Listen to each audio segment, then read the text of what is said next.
Hari ini topik besar yang saya bagikan sepanjang hari Minggu dari pagi sampai nanti terakhir.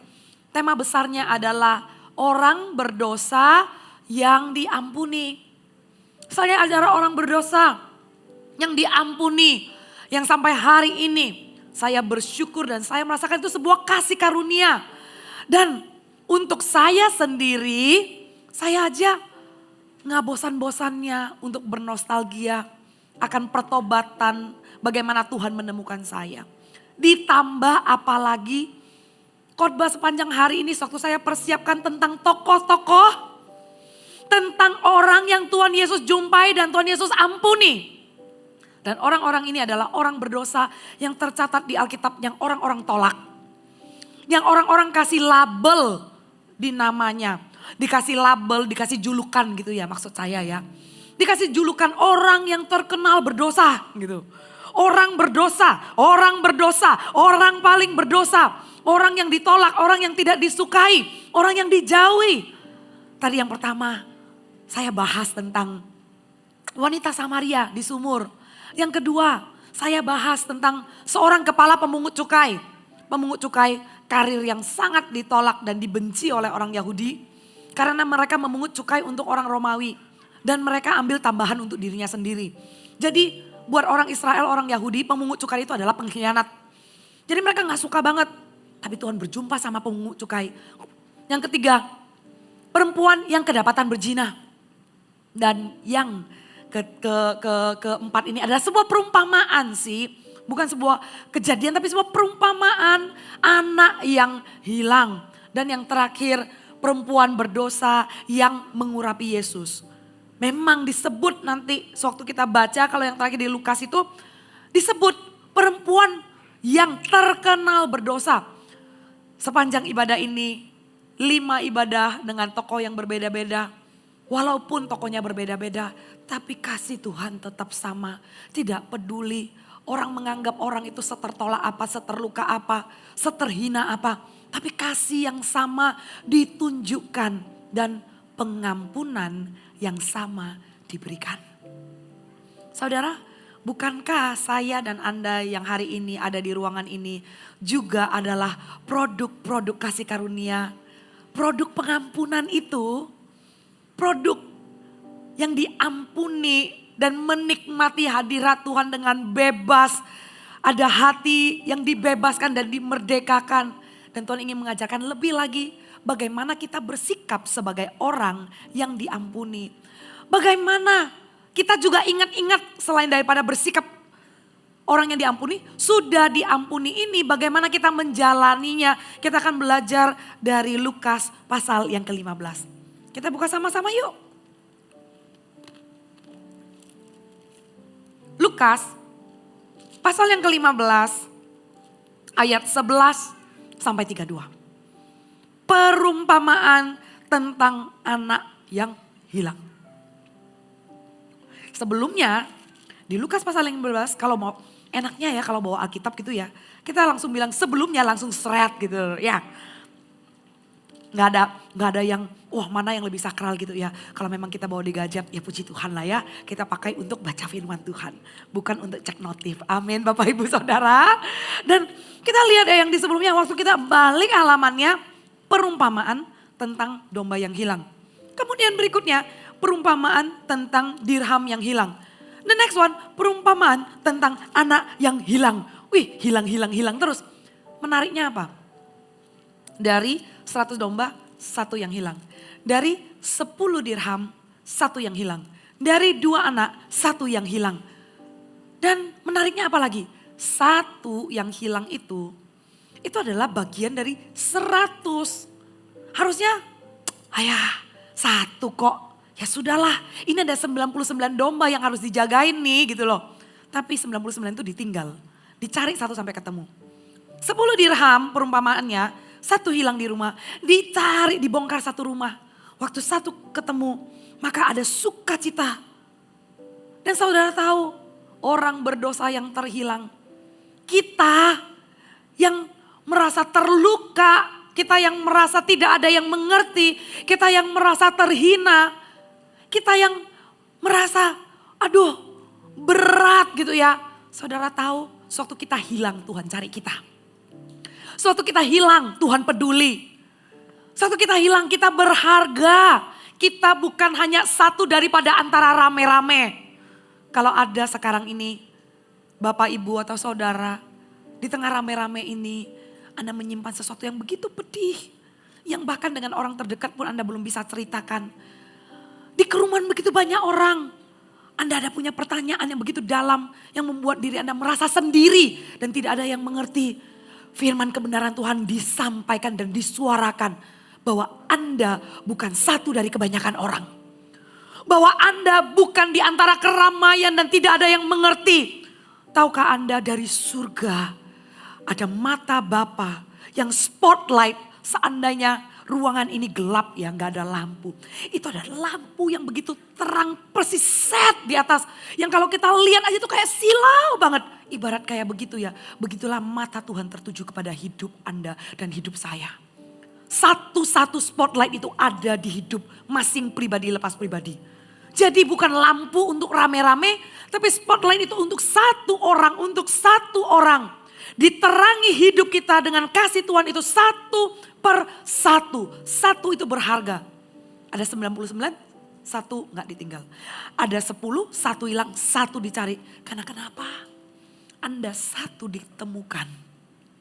Anda yang merasa putus asa, sewaktu Anda mengizinkan diri Anda ditemukan dan terbuka di hadapan Tuhan. Saudara, malaikat yang ada di surga bersuka cita. Malaikat yang berlaksa-laksa itu bersuka cita, bersorak-sorai jika yang hilang itu kembali. Dan walaupun sekarang sepi ya, tapi kalau Anda coba dengar dengan telinga roh Anda, ada gemuruh di surga sekarang ini. Ada gemuruh malaikat lagi bersorak-sorai. Karena saat ini di gereja-gereja dipenuhi orang-orang yang terhilang sedang datang. Sedang datang. Yang mau minta pengampunan ataupun yang sudah diampuni. Saudara, malaikat bersuka cita satu-satu yang hilang itu ditemukan. Dan kita lihat prosesnya anak yang dari rumah hilang sampai pulang. Kita lihat sama-sama prosesnya ya. Dia udah di rumah, hilang, melalang buana kemana-mana, pulang habis itu. Kita lihat Lukas 15. Perumpamaan tentang anak yang hilang. Yesus berkata lagi, Yesus cerita perumpamaan. Ada seorang mempunyai 2 anak laki-laki. Kata yang bungsu kepada ayahnya, "Bapak, berikanlah kepadaku bagian harta milik kita, milik keluarga kita ini yang menjadi hakku." Lalu ayahnya membagi-bagikan harta kekayaan itu di antara mereka. Kita berhenti di sana. Sewaktu membagikan harta yang ditagih oleh anak itu, sebenarnya apa yang anak itu lakukan? Anak itu meminta warisan. Saudara tahu ya, yang namanya warisan itu dikasih kalau sang pemberi warisan sudah tidak hidup di muka bumi ini, itulah namanya warisan. Lantas sewaktu anak ini memberanikan diri, "Bapak, berikanlah kepadaku bagian harta milik kita." Jadi dia tahu bapaknya punya harta yang adalah milik bapaknya, milik keluarga gitu loh. Bisnis keluarga, usaha keluarga gitu ya. Bagian itu berikanlah yang menjadi hakku. Saudara, apa yang terjadi ketika anak ini minta warisan yang seharusnya bukan diberikan pada waktu itu? Dia minta haknya, dia minta warisannya. Terjadi pemberontakan hati. Terjadi pemberontakan hati sewaktu dia menuntut haknya. Dosa dimulai dari apa? Dari pintu mengintip, belum dieksekusi nih ya. Belum dieksekusi, dia belum terima warisannya itu, tapi dari keinginannya untuk berontak. Keinginannya untuk tidak dalam kontrolnya bapaknya, makanya dia minta haknya dong. Dia gak mau dibawa kontrol bapak, dia gak mau dibawa kontrol kendali bapaknya. Dia minta haknya. Dia minta haknya, disitulah terjadi pemberontakan. Kita perlu hati-hati sewaktu hati kita mulai menuntut hak. Sewaktu kita mulai meminta bagian dan mempertahankan hak kita, Di situ pemberontakan hati mulai terjadi dan disitulah dosa mulai mengintip. Awal permulaan dosa dari Adam dan Hawa bukan pas dia hap buah, bukan apel ya Bapak Ibu. Waktu dia hap buah pengetahuan, bukan pas itu. Tapi waktu dia mulai berbicara dan meladeni pembicaraan yang dimulai sama si ular itu, yang dia katakan, kan kata Allah kamu gak boleh kan makan pohon ini. Padahal Tuhan bilang semuanya boleh, ya kecuali satu ini. Tapi si iblis bilang kata Allah gak boleh kan gitu. Diputar balikkan. Sudah tahu itu jelas salah, kemudian dilanggarlah karena rasa ingin tahu. Dia ajak bicara si ular. Si ular itu sudah mengintip, mensuntikkan sebuah rasa penasaran dan untuk mencurigakan Tuhan. Ada omongan-omongan yang disuntik dalam hidup kita, yang membuat kita tambah kecewa sama orang yang mungkin berlaku kurang baik sama kita. Kemudian kita cerita, salah cerita. Kita cerita sama orang yang bukan membawa kita supaya bisa mengampuni, tapi malah justru mungkin mengompori kita, membuat kita tambah kecewa. Malah justru mungkin orang itu menceritakan bahwa, loh saya juga pernah digituin. Wow, tambah panas gitu ya. Udah sebel, udah kesel cerita. Terus tambah lagi didengar orang itu, oh saya juga pernah digituin. Denger ya orang bilang dia tuh emang kayak begitu gitu. Wah tambah lagi gitu. Tambah kayak nggak bisa kontrol, nggak bisa kendali. Wah hakku itu harus membalas. Sewaktu pemberontakan hati ini dimulai, maka sudah ada alarm lampu merah. Ayo, dosa sudah mulai mengintip, dosa sudah mulai mengintip. Dan apa yang anak ini lakukan? Bapa itu berikan. Itu hanya di ayat 12 loh. Kita kan mau lanjut nih. Ternyata cerita begitu cepat bergulir, dalam satu ayat minta dikasih. Ya, minta dikasih. Terus lihat apa yang terjadi. Beberapa hari kemudian anak bungsu itu menjual seluruh bagiannya itu lalu pergi ke negeri yang jauh. Menarik banget. Dia dikasih uang kan? Warisan kan?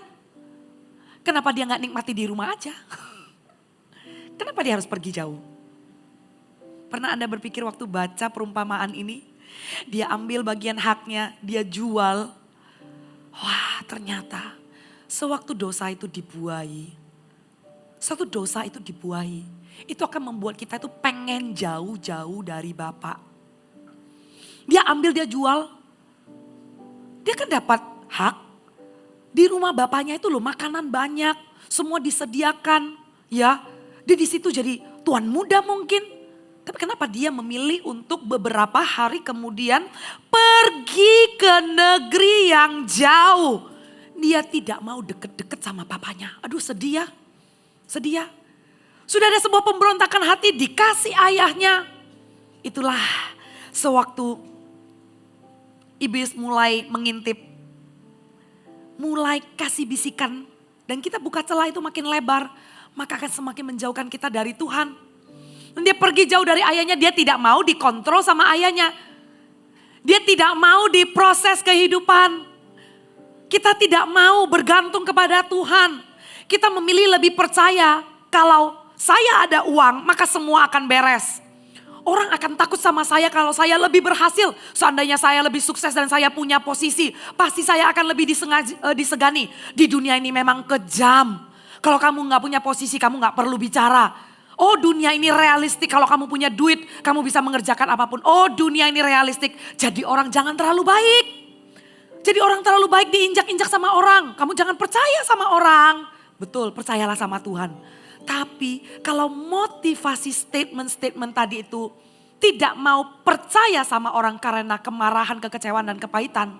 Saudara, disitulah kita sedang tidak menjalani proses yang membuat kita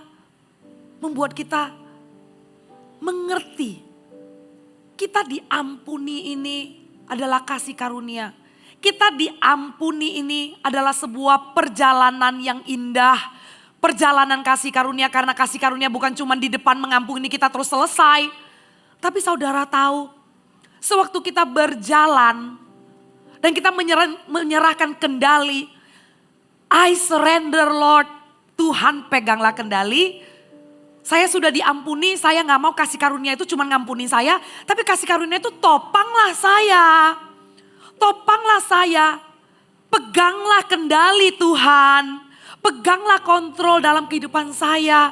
Tapi lain cerita, sewaktu ada pemberontakan hati, maka anak ini cepet-cepet pengen keluar dari rumah. Anak ini pengen pakai uangnya untuk melakukan apa yang dia rasa, aku bisa. Aku bisa. Hati-hati saudara. Sewaktu kita merasa dengan kekuatan kita bisa. Kita rasa, wah dengan uang semua bisa. Nanti kita lihat ceritanya ya.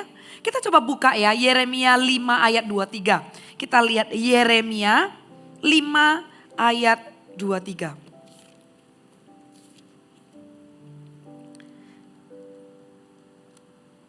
Sudah ditampilkan Yeremia 5 ayat 23. Yeremia 5 ayat 23. Ya gak apa-apa saya tunggu ya. Tetapi bangsa ini mempunyai hati yang selalu melawan dan memberontak. Mereka telah menyimpang dan menghilang. Bangsa Israel ada satu waktu tuh memberontak. Hatinya selalu bengkok, gak bisa diluruskan. Terus kemudian kita lihat Mazmur 23 ayat 3. Kita tahu Mazmur 23 ya, Mazmur yang sering kita sampai ada lagunya ya. Psalm 23 kita tahu, kita lihat ayat yang ketiga. Di mana dia menuntunku ke jalan yang benar. Tuhan adalah gembalaku. 23 ayat yang ketiga. Ya, 23 ayat yang ketiga. Dia menuntunku ke jalan yang benar. Sewaktu kita mulai belok, sewaktu kita mulai hilang kendali, Tuhan tetap setia. Tidak pernah meninggalkan kita. Ia menyegarkan jiwaku, ia menuntun aku di jalan yang benar oleh karena namanya. Kalau hari ini di tempat ibadah ini ada bapak, ibu, saudara yang sempat hari-hari ini tergiur oleh keinginan sendiri. Dan Anda tahu keinginan itu adalah sebuah pemberontakan. Keinginan itu Anda tahu sewaktu dengarkan firman Tuhan. Tuhan menegur, keputusan yang kamu barusan buat beberapa hari lalu itu sebenarnya bukan kehendak Tuhan. Itu hanya keinginanmu dan engkau mengandalkan kekuatanmu sendiri. Engkau mengandalkan pengertianmu sendiri. Kalau engkau mendengarkan firman Tuhan ini, Tuhan setia loh. Tuhan tidak melupakanmu.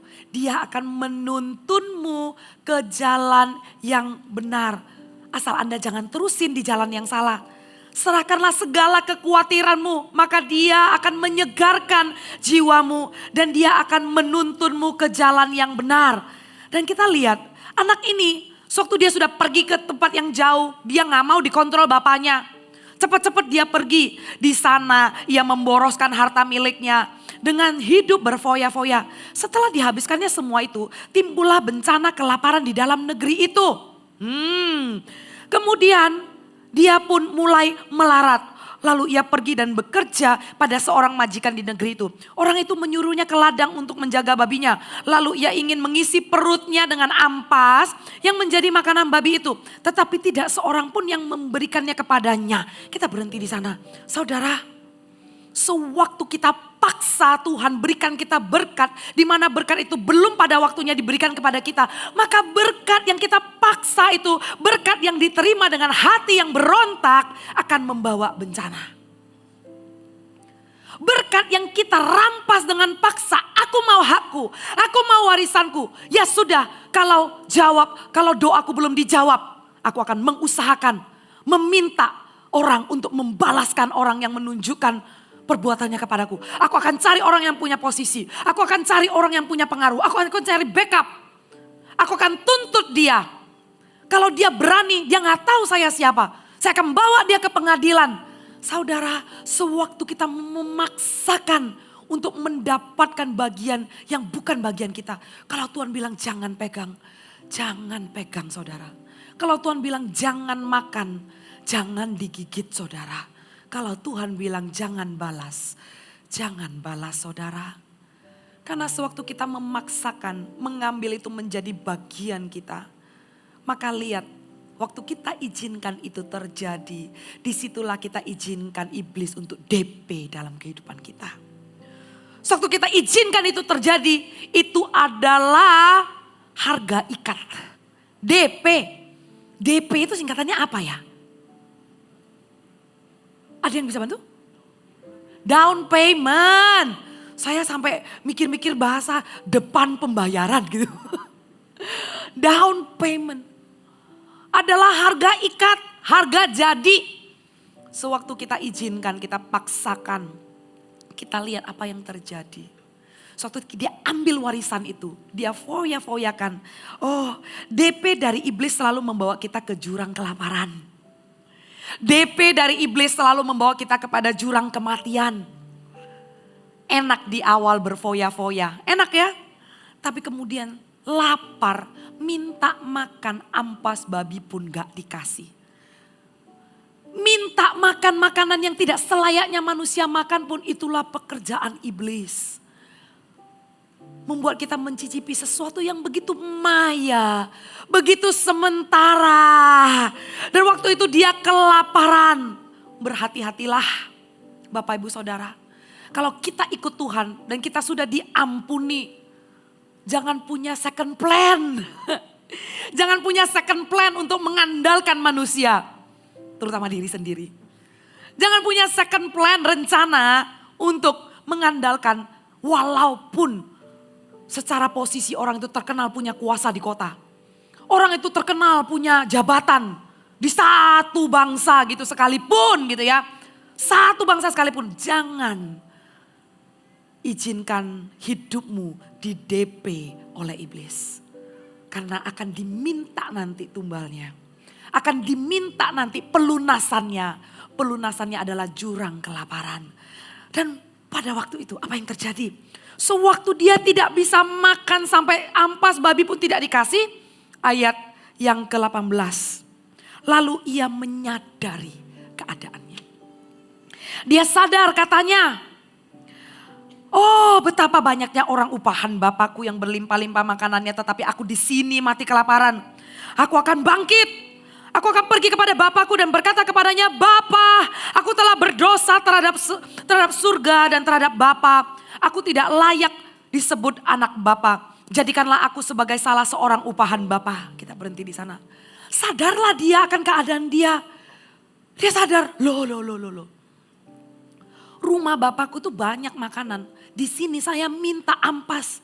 Itu pun tidak dikasih. Sadarlah dia dan dia mau pulang. Dia bangkitlah aku dan aku segera pergi. Kan dibilang dia pergi ke negeri yang jauh. Berarti kalau pulang butuh berhari-hari. Ya, nggak langsung dia sadar bangkit. Langsung dia sampai ke rumah bapaknya.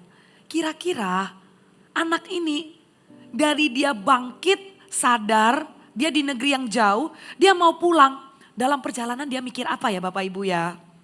Karena waktu itu belum ada transport loh. Belum ada kereta api, pesawat apalagi gitu ya. Dalam perjalanan kita waktu sadar, kita waktu menyesal gitu ya. Kita waktu saudara kalau ada di tempat ini, Bapak Ibu yang belum dibaptis, engkau sudah dengar bahwa Yesus mengasihi tanpa syarat. Dan dialah satu-satunya jalan keselamatan. Anda menunda-nunda sebuah keputusan terbaik yang Anda bisa buat dalam hidup Bapak Ibu adalah memberi diri dibaptis. Yaitu memateraikan iman. Seperti orang kalau pacaran gak menikah. Ya gimana toh? Ya gak diresmikan gitu loh istilahnya. Gak ada komitmen yang sungguh-sungguh. Begitulah dengan kita kalau sudah mendengarkan kasih Tuhan yang tanpa syarat. Merasakannya. Waktu kita mau menerima Yesus sebagai juru selamat, maka dimateraikan, diresmikan di dalam baptisan. Kalau ada di tempat ini yang belum dibaptis dan sudah pikir-pikir, berikanlah dirimu ditemukan di dalam kasih karunia air baptisan, di mana yang lama sudah berlalu dalam air, engkau akan bangkit dengan Kristus. Saya akan tanya nanti di akhir ibadah untuk yang mau memberikan dirinya dibaptis. Tapi kembali lagi di sini, anak itu waktu jalan, ya ini, dia ngomong, nanti ya aku bilang deh aku jadi hamba aja.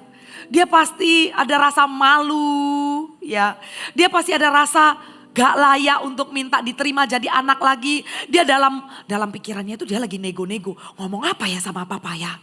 Nanti saya pasti malu. Saya ini sudah bersifat kurang ajar. Saya sudah minta harta, sudah saya ambil bagian saya. Selesai sudah saya. Dia tidak layak, dia merasa tidak layak disebut anak bapak. Dan dia pingin ngomong sama bapaknya, jadikanlah aku sebagai salah satu upahan bapak. Saudara, kita lihat ya. Anak bungsu ini, dia menyadarinya dan dia bangkit dan dia datang dengan hati terbuka. Kalau kita mau bertobat dan minta ampun, datanglah dengan rendah hati, bukan aku akan bertobat kalau. Aku akan dibaptis kalau. Oke, aku akan dibaptis kalau papaku sembuh. Aku akan dibaptis kalau. Aku akan ini kalau. Saudara, kita diampuni tanpa syarat. Dan pengampunan itu berlaku bukan seumur hidup loh ya. Bahkan setelah tidak hidup pun masih berlaku. Itulah kebesaran kasih karunia pengampunan Tuhan, yaitu sampai kekekalan. Sampai selama-lamanya kita tidak akan binasa di api kekekalan. Tapi justru kita akan hidup selama-lamanya bersama-sama dengan orang-orang kudusnya di surga dan reuni. Tanpa syarat, hanya percaya saja. Kalau kita mau bertobat, bertobatlah dengan rendah hati. Bukan dengan persyaratan. Dan kalaupun di sini Bapak Ibu sudah bergereja dan sudah diampuni, Anda mengerti kebenaran firman Tuhan ini. Kita sudah lama ikut Tuhan, sudah ngerti. Cerita ini pun sudah sering baca di saat teduh ya. Kayaknya banyak di antara Bapak Ibu yang sudah pernah baca lah Lukas pasal 15 ini. Ini pendeta lagi khotbah, saya tahu kok nanti bapaknya peluk anaknya gitu ya. Anda tahu gitu. Tapi saudara tahu, dalam kehidupan kita sudah ikut Tuhan lama pun. Anak ini loh buktinya di rumah hilang. Tidak jamin loh kalau kita di rumah itu. Kita masih jadi anak apa enggak? Enggak jamin. Enggak jamin kita secara fisik ada di gereja. Enggak jamin kita rutin. Melakukan semua yang perlu dilakukan orang Kristen sekalipun. Belum tentu kita itu anak Bapa loh. Belum tentu loh. Karena kenapa? Seorang anak akan datang menghampiri bapaknya apa adanya. Terbuka. Menghampiri Bapa, terbuka dan bertobat setiap hari Bapak Ibu. Pertobatan itu bukan sekali.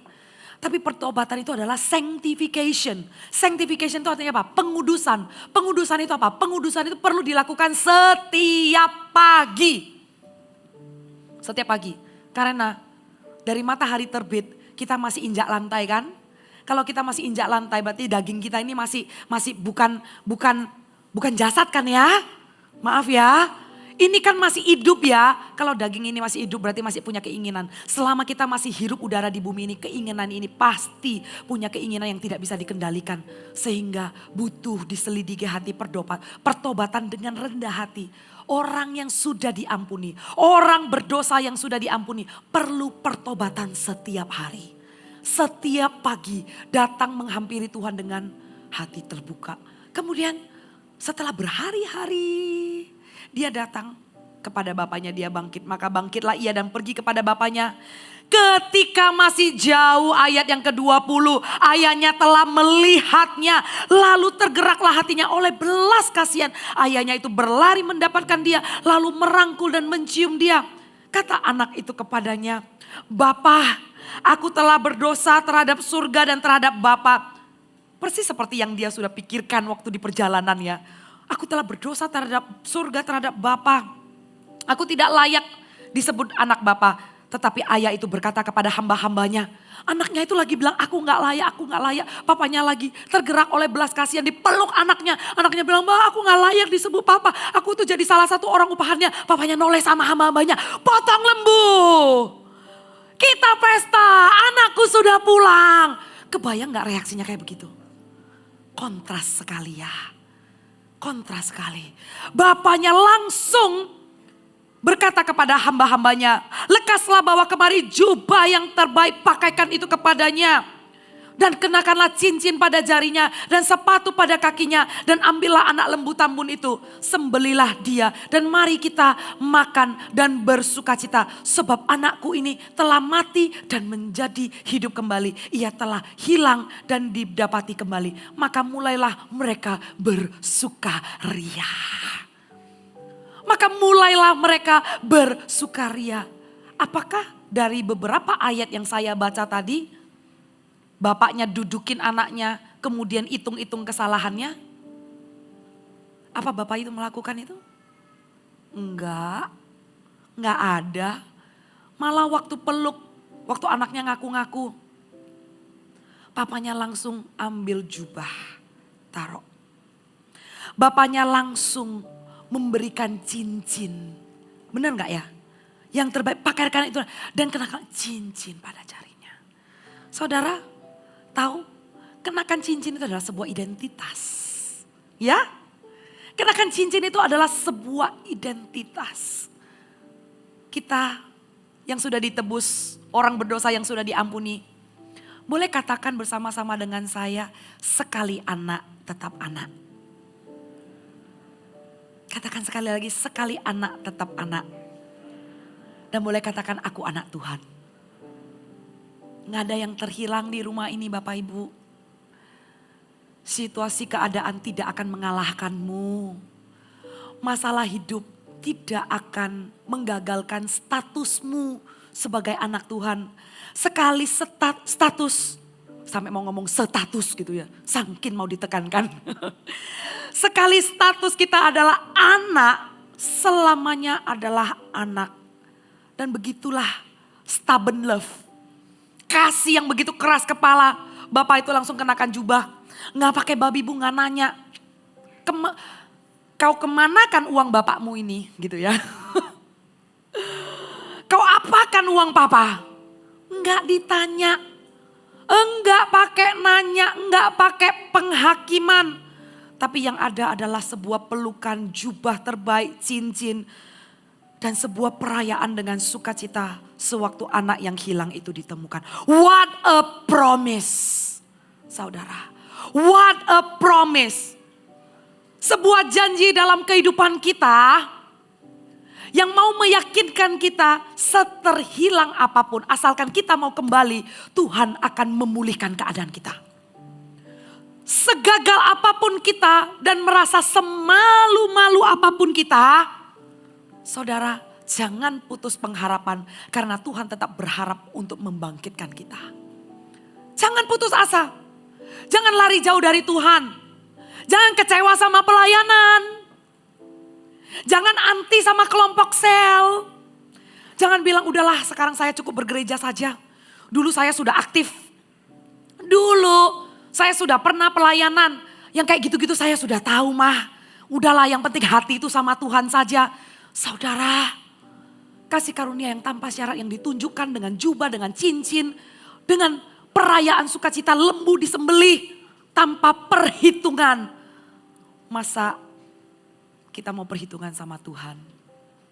Masa kita memilih diri kita untuk disandung hanya karena beberapa orang yang tidak menjadi teladan mungkin? Atau kita yang sensitif mungkin? Hanya karena kita melihat, ini orang Kristen di pelayanan kok kayak begitu ya. Udahlah gak usah pelayanan-pelayanan, sama aja kalau tingkahnya seperti itu. Bapak Ibu dengarkan baik-baik. Yesus cari orang yang sakit. Dan rumah ini adalah rumah Tuhan. Gereja tidak akan pernah jadi sempurna selama ada saya dan Bapak Ibu Saudara. Tidak akan. Gereja ini gak akan sempurna selama ada saya. Udahlah cukup ada saya aja gereja ini. Gereja ini gak akan sempurna lah kalau ada saya gitu loh. Udah pasti. Karena saya masih punya tingkah-tingkah yang perlu diberesin gitu loh. Dan saya memutuskan tidak akan izinkan diri saya untuk kesandung. Hanya karena saya melihat kalau ada contoh-contoh orang yang masih bertumbuh. Orang yang masih bergumul. Orang yang masih butuh ruangan untuk berubah semakin baik gitu ya. Karena saya tahu Tuhan tidak perhitungan dengan saya tidak mau perhitungan di dalam pelayanan. Saya tidak mau perhitungan dengan menunjukkan kasih saya di rumah Tuhan. Kalau itu yang bisa saya berikan, saya mau terlibat. Saya mau ucapkan syukur.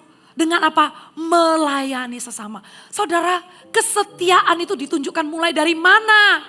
Betul setia ikut Tuhan, tapi bukan salib itu menunjukkan bahwa kepada Tuhan dan kepada sesama. Bukankah hukum yang terutama itu adalah kasihilah Tuhan Allahmu dan kasihilah sesamamu. Layanilah sesamamu. Layanilah. Tempat terbaik untuk pelayanan di mana? Di rumah Tuhan. Dan tempat terbaik untuk mengasihi orang di mana? Di kelompok sel. Itu tempat terbaik. Tempat terbaik untuk kita jadi dewasa. Tempat terbaik untuk kita menunjukkan bahwa kita adalah orang berdosa yang diampuni. Bapak Ibu. Dan kemudian kita lanjut. Ayat yang ke-25 sampai 32. Sampai akhir ya. Dengarkan ya. Tetapi ini adalah babak kedua. Chapter kedua. Tadi anak bungsu, ini anak sulung. Tetapi anaknya yang sulung berada di ladang dan ketika ia pulang dan dekat ke rumah, ia mendengar bunyi seruling dan nyanyian tarian-tarian. Lalu ia memanggil salah seorang hamba dan berkata kepadanya, apa arti semuanya ini? Jawab hamba itu, adikmu telah kembali dan ayahmu telah menyembeli anak lembu tambun. Karena ia mendapatkannya kembali dengan sehat. Maka marahlah anak sulung itu dan ia tidak mau masuk. Lalu ayahnya keluar, gak mau masuk, ayahnya yang keluar. Dan berbicara dengan dia. Wow. Aduh, Tuhan itu baik ya. Anak yang hilang harus dicari. Anak yang enggak hilang tapi ya hilang. Ngambek, gak mau masuk. Terus keluar diajak ngomong gitu ya. Tetapi ia menjawab ayahnya. Katanya, telah bertahun-tahun aku melayani Bapa dan belum pernah aku melanggar perintah Bapa. Tetapi kepadaku belum pernah Bapa memberikan seekor anak kambing untuk bersuka cita dengan sahabat-sahabatku. Ada dua kemiripan. Ada dua kemiripan. Dua-dua itu mau merayakan kesenangan tidak bersama dengan bapaknya. Satu ambil duit jauh-jauh dari bapak main. Satu lagi mau potong lembu tapi gak mau rayakan sama papanya. Ada dua kemiripan. Orang itu bisa hilang di luar, orang itu juga bisa hilang di dalam. Anak sulungnya itu bilang setelah bertahun-tahun aku melakukan semuanya. Punya mental. Seorang pekerja bukan anak. Menuntut bagiannya juga kan akhirnya kan. Ya mirip sama yang bungsu. Dia minta dipotong lembu untuk bersukaria sama sahabat-sahabatku bukan sama papa. Aku mau pesta gak pernah dipotongin lembu untuk aku bersuka cita sama sahabat-sahabatku. Tetapi baru saja datang anak bapak yang telah memboroskan harta kekayaannya bapak bersama dengan pelacur-pelacur. Maka bapak menyembeli anak lembu tambun itu untuk dia. Kata ayahnya kepadanya, anakku engkau selalu bersama-sama dengan aku. Dan semua segala kepunyaanku adalah kepunyaanmu. Kita patut bersuka cita dan bergembira karena adikmu telah mati dan menjadi hidup kembali. Ia telah hilang dan didapati kembali. Kita bisa lihat, waktu kita ada di rumah Tuhan pun, kita bisa hilang kalau kekristenan kita itu bukan berdasarkan hubungan. Kalau kekristenan kita itu hanya rutinitas, kalau hanya agamawi, kalau hanya sebuah status.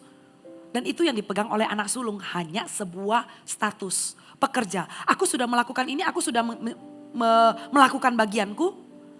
Dia tidak menyadari statusnya adalah anak sulung. Wow, saudara, anak sulung itu dapat berkat anak sulung loh.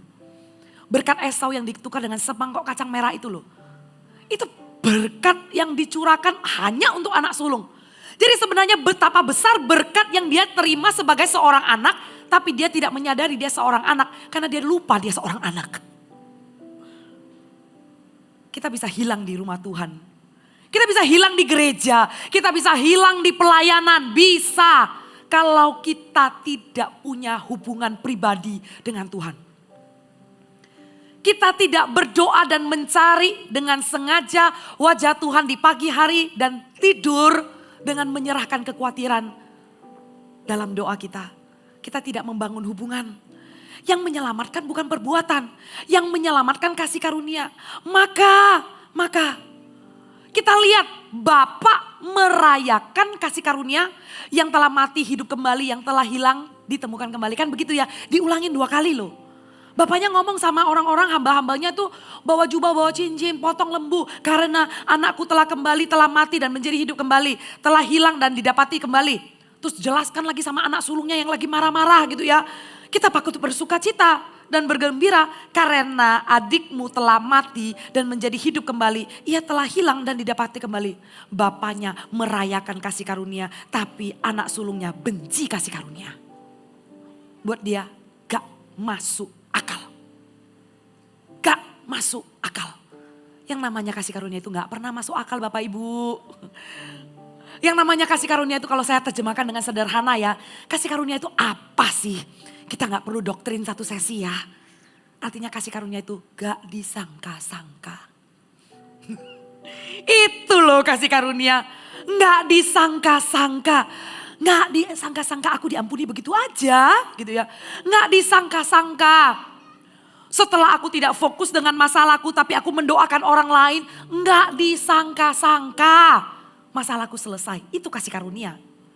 Aku tidak lagi fokus mementingkan diriku sendiri. Nggak disangka-sangka doaku dijawab. Itu namanya kasih karunia. Bapak merayakan kasih karunia. Tapi orang yang terhilang karena tidak membangun hubungan dengan Tuhan lupa akan kasih karunia. Saya berikan 3 poin sederhana. Saya boleh undang praise and worship bergabung dengan saya. 3 poin sederhana ini ingat baik-baik. Sebagai orang yang sudah diampuni boleh tolong ditayangkan. Yang pertama, datang mendekat ya dengan hati yang terbuka, bukan dengan persyaratan. Bangkitlah dan pergilah menghampiri Bapa, cari Bapa yuk. Kemudian yang kedua, membangun hubungan pribadi dengan Tuhan. Kita kalau sudah diampuni, yang kita dapatin bukan agama. Kalau kita sudah diampuni, yang kita dapatin adalah hubungan. Orang yang sudah diampuni, orang berdosa yang diampuni, membangun hubungannya dengan Tuhan. Dan yang terakhir, menceritakan perbuatan baik Tuhan. Karena itu adalah otomatis orang yang kalau mencicipi makanan enak akan merekomendasikan kepada orang lain. Ini ya ilustrasi yang jelek banget sih. Karena ini lebih-lebih daripada makanan enak. Karena makanan enak cuma sebatas sampai mulut doang. Emang perut bisa rasakan enak? Pernah gak? Kita makan makanan enak gitu. Terus kita bilang, tenggorokanku kerasa enak gitu. Perutku terasa enak. Enggak ya, cuma sebatas itu. Itu pun ilustrasinya jelek banget. Tapi itu pun kita ceritakan kemana-mana. Kamu harus cobain makanan ini. Ini lebih enak lagi. Kalau kita mau ngomong soal makanan itu gak ada habis-habisnya. Untung saya sudah lunch ya. Yang belum makan siang habis ini bisa makan siang. Tapi kalau berbicara tentang perbuatan baik dan kasih karunia. Yang kita tidak boleh lupakan. Kasih karunia yang kita temukan lewat hubungan dengan Tuhan. Maka kita akan menceritakan perbuatan baik Tuhan. Saya tantang Bapak Ibu yang sudah bergabung di Connect Group ya. Yang sudah bergabung di Connect Group. Nanti selesai ibadah, kalau tahu ada wajah-wajah yang kita tahu adalah orang yang baru kenal dengan gereja Mawar Sharon. Ini bukan program ajak-ajak ke CG ya. Komsel kita itu namanya Connect Group ya. Ini bukan program-program ajak ke CG. Sebenarnya kalau kita ajak orang ke CG, untuk apa ya buat gereja ya? Saya kalau pikir-pikir, saya sebagai pendeta aja, saya nggak mikir loh agendanya buat gereja itu apa. Saya nggak nemu jawabannya. Karena saya tahu adalah kehendak Tuhan untuk ada persekutuan orang percaya dan saling membangun. Itu yang saya bisa pikirkan. Itu yang saya bisa pikirkan. Kalau saudara nanti setelah ibadah selesai Anda melihat ada wajah-wajah domba yang dikasihi Tuhan yang belum bergabung di Connect Group. Maka ceritakan perbuatan baik Tuhan. Apa yang Connect Group setelah kerjakan dalam hidup kita. Jujur ya, saya ikut Connect Group itu sejak bertobat. Dan ada waktu ke waktu saya pulang. Aduh, buang-buang waktu, saya bilang kayak gitu. Ada yang senyum saya lihat lewat matanya gitu ya. Saya bilang sama suami saya, aduh kita ini masih mau CG ta. Ingat gak waktu di mobil gitu pulang. Kita masih mau CG ta. Aduh ini pulangnya malam, besok mau kerja lagi, capek loh gitu loh ya. Saya bilang kayak begitu. Saudara tahu, dari keluar Connect Group itu gak selalu kayak Tuhan berbicara. Bahwa nanti minggu depan engkau akan ini. Enggak kok. Tapi ternyata setelah berkumpul, mendengarkan kesaksian, bersaksi juga gitu ya. Disitulah tempat dimana kita mendengarkan perbuatan baik Tuhan diceritakan. Dan Anda juga menceritakan. Di situ ternyata tanpa disadari pulang sih ditanya dapat apa. Kadang merasa tidak dapat apa-apa. Tapi tahukah itu sebuah perjalanan, itu sebuah proses. CG itu bukan program, CG itu bukan event. Tapi adalah sebuah perjalanan kerohanian. Habis ini ya Bapak Ibu, kalau Anda lihat bersaksilah, ajak. Dan mari kita sama-sama nikmati di dalam persekutuan orang percaya. Persekutuan orang benar dengan kebiasaan yang baik akan membangun kehidupan yang menguatkan. Akan membuat saya setelah berjalan sekian lama yang saya rasa aduh CG gak ya. Akhirnya saya tetap ikut. Dan Bapak Ibu Saudara tahu sampai hari ini kesaksian yang saya dengar, oke, itu sudah lama banget gitu loh. Itu diteguhkan dan dikuatkan dan selalu membuat saya ingat, wah orang itu pernah alamin itu, saya juga bisa. Saudara, kesaksian itu selalu meneguhkan dan menguatkan. Jangan anggap enteng kesaksian. Haleluya, amin. Mari kita sama-sama bangkit berdiri. Berikan tepuk tangan yang meriah buat Tuhan. Kebenaran yang sudah disampaikan 3 poin ini ingat baik-baik ya. Yang pertama kita akan lakukan, kita datang menghampiri Tuhan dengan hati yang terbuka. Nanti setelah ini gak selesai persekutuan ini Anda lanjutkan dengan membangun hubungan dengan Tuhan. Dan gak selesai sampai Anda bercerita dan bersaksi tentang perbuatan baik Tuhan. Alken silakan.